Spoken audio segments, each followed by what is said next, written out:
this video, I'll show you how to quickly access your Calendly meetings in 2025.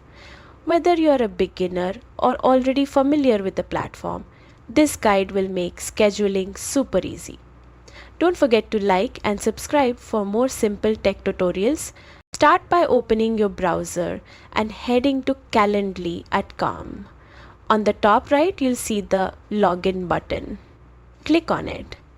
Now you can log in with your email, Google or Microsoft account. For this tutorial, let's choose Microsoft. You will be redirected to login from microsoft.com. Just enter your Microsoft credentials and once verified, Calendly will take you straight to your dashboard. From here, go to the meeting section. This is where all your scheduled or past meetings will appear. It's your one-stop hub to manage everything, from checking upcoming events to reviewing past details.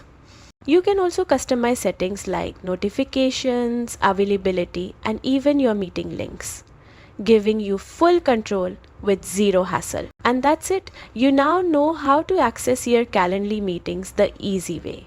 Stay organized, stay efficient, and keep your schedule running smoothly. If this video helped, make sure to subscribe for more guides.